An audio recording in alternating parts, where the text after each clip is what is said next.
What is up, guys? This is a almost 11-minute video that I had already commentated, and then it said no, you didn't commentate it, Gabe. So I'm doing it all over again, and it's gonna be equally as bad because I don't have a topic planned out, and like I said, the video is about 11 minutes long. I'm sorry for the long upload, but this game is the most fun, the most epic. This was just the best game I've played on Black Ops 2, 100% for sure. There's no competition. But anyway, I don't really have the topic planned out, like I said, and I did want to talk about the gameplay, even though there's not much to talk about. So there's gonna be 4, 5, 6, maybe 7, maybe 9, I don't know. Random things that are somehow involved in this gameplay that I'm just gonna go over a little bit real quick. A lot of this information you guys might already know, probably already know, but I'm just gonna go over it because nothing else to talk about. So I got into this lobby, Meltdown Dom. I was like, ooh, Meltdown Dom, I'm liking it. So I was gonna, go for 100 plus, 150 plus, 200 plus, Not really, I can't drop 200 pluses. But so I was like, alright, let's kill Horde, get out the kill streaks and stuff. But then I saw the other team. I noticed that they had like at least a team of 6 or something.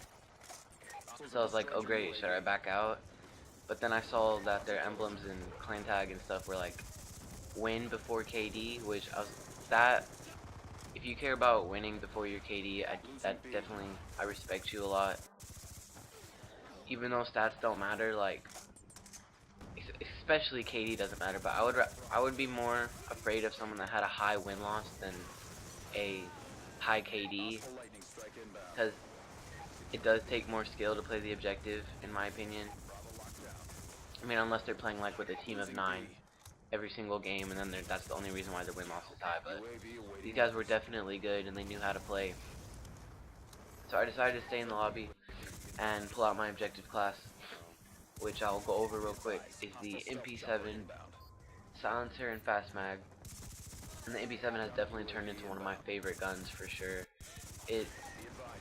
Even though it might not be the best compared to the PDW and MSMC, I just find it to be really consistent. If I pretty much know when my bullets are going to kill people, and sometimes when I'm using the MSMC or PW, I know that they should be dead, and for some reason they just don't die.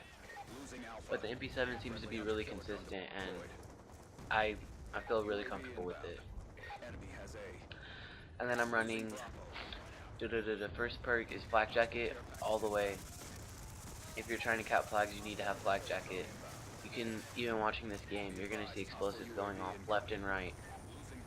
I'm throwing C4s, they're throwing C4s, Semtexes, I don't know, everything. I'm not running Tactical Mask, but that's probably a good idea too. Another thing, I have Scavenger and Fast Hands. Scavenger is just for the C4 because you gotta love spamming C4. Unless they have Flak Jacket on, which if they're smart they probably will. C4 will definitely help you defend flags because it's so powerful. But Fast Hands is extremely necessary for the placing your attack insertion down. If you're not using attack insertion, you're doing something wrong. Because this game, the struggle is for B. If in Domination at least, I only play Domination pretty much, unless I'm playing Ground War Kill Confirmed or TDM, but when you're playing Dom, guys, your mindset should be all about B pretty much the whole game. Because the game switches spawns depending on the flag that are captured, because they're not going to spawn your team right on a flag that you need to cap, or that'd be stupid.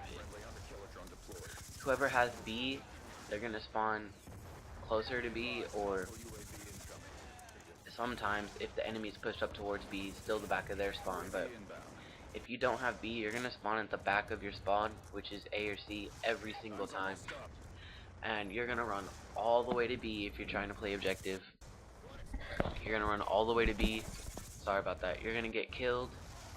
And then guess what? You're going to spawn all the way back there and try to run all the way back there again. And if you die again, well then, you gotta try again. And that's not going to work out that gives the enemy way too much time to defend slash cap a flag, and there's no way you're gonna be able to keep up. So you definitely need to be running tac insertion. Another thing, look at my score. I think I have over 10,000 score. I can't really see, and that's just the first round.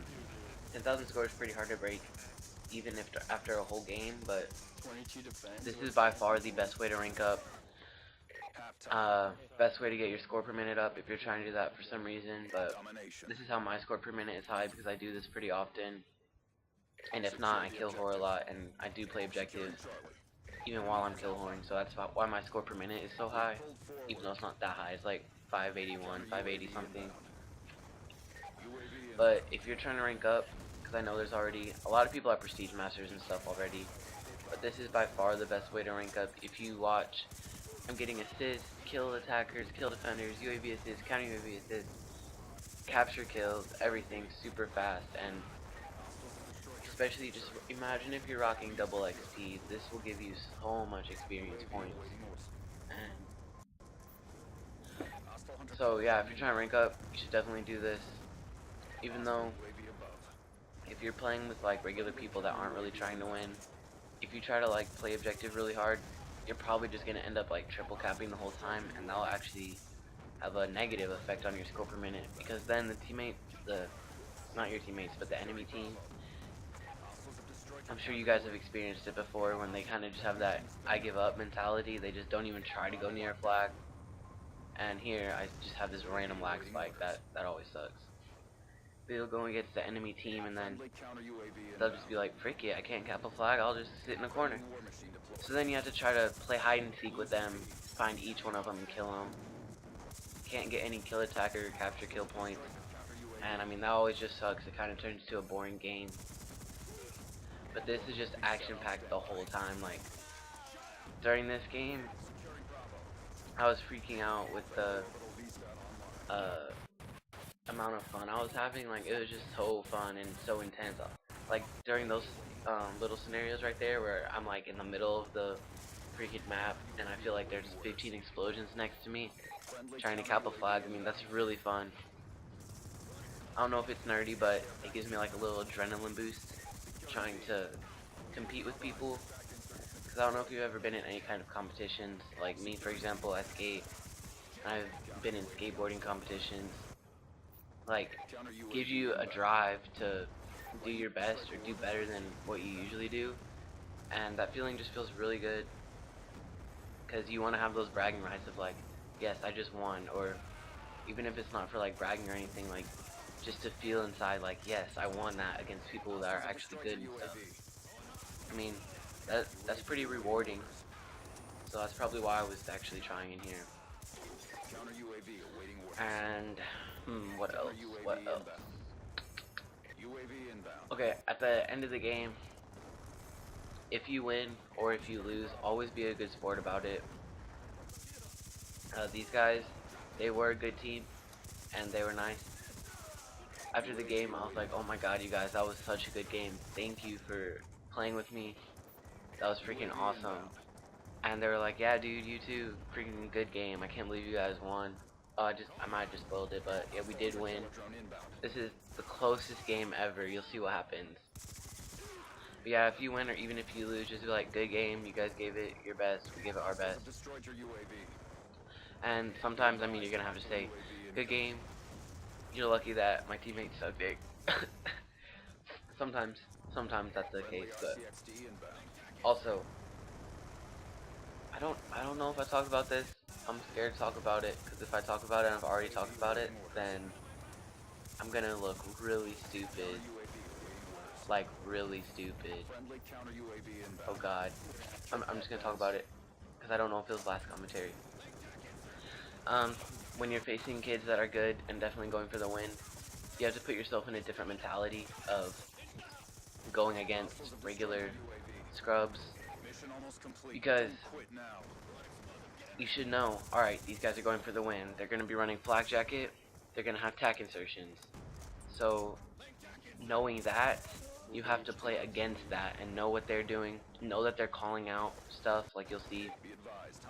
in the game chat whenever I kill them, they're usually calling out stuff like calling where I'm at, so that their teammates know where I'm at, so they can be aware, try to defend their flags more. So but however, they're gonna know that you've got flak jacket. They're gonna know that you're using tac inserts, so they're gonna try to play against you. And if you look, so you've gotta outplay them by knowing, alright, he's got tac insert over here, but he knows I've got tac insert over here. How am I gonna outplay him? How am I gonna confuse them and get around? And look at this. Luckily, I can't be. The game has like 10 seconds left or something. 173 to 172, and the game ends. That close. 2 more seconds, they would have had the win. That was the most epic game of Black Ops 2. I doubt you'll see another one that's better than that. There'll be close ones, but that's definitely the best way to play, and that was super fun. I hope you guys enjoyed the extremely random commentary, and that's it.